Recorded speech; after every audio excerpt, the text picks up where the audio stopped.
নমস্কার বন্ধুরা, tasty byte with পারমিতাতে তোমাদের সবাইকে ওয়েলকাম। তো আজকে বানাবো নিরামিষ নতুন আলুর দম।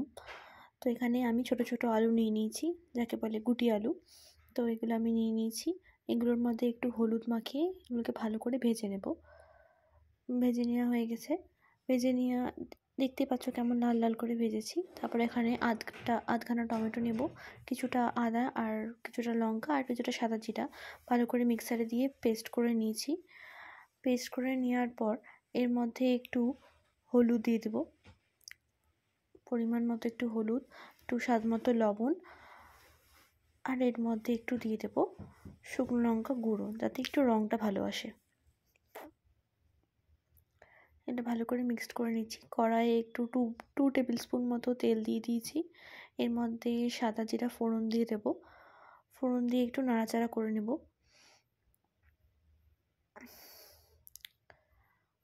তো নাড়াচাড়া করে নিয়ে আমি এই যে মশলাটা মিশিয়ে রেখেছিলাম ওটা আমি দিয়ে একটু নাড়াচাড়া করে নেব।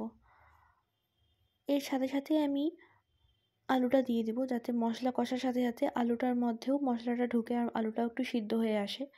আর এর মধ্যে মটরশুঁটি দিয়ে ভালো করে কষিয়ে নেব। একদম ভাজা ভাজা করে কষিয়ে নিয়েছি। কষিয়ে নেওয়ার পর এর মধ্যে আমি সামান্য জল দিয়ে দেব। জল দিয়ে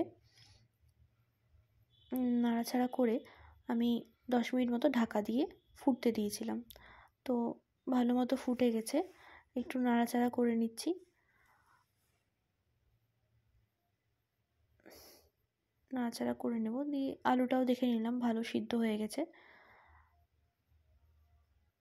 তো স্বাদ মতো একটু চিনি দিয়ে দিচ্ছি, যাতে নুন ঝাল মিষ্টির সবটাই সমান থাকে। তো এটা তোমরা শীতের সকালবেলায় তাড়াতাড়ি ঝটপট হয়ে যাবে। রুটি লুচি যার সাথে ইচ্ছা তোমরা সার্ভ করতে পারো। তো এর মধ্যে আমি একটু গরম মশলা গুঁড়ো দিয়ে দিলাম আর একটু ঘি। নিরামিষ তরকারিতে একটু গরম মশলা আর ঘি দিলে তো অসাধারণ লাগবে। তো আমাদের রেডি ছোটো আলুর দম। তো এইটার সাথে আমি মটরশুঁটি কচুরির সাথে সার্ভ করেছিলাম। তো তোমরা করে বলো কেমন হয়েছে। আমি পরে আবার মটরশুঁটি কচুরির রেসিপি শেয়ার করব। Please like, share and subscribe.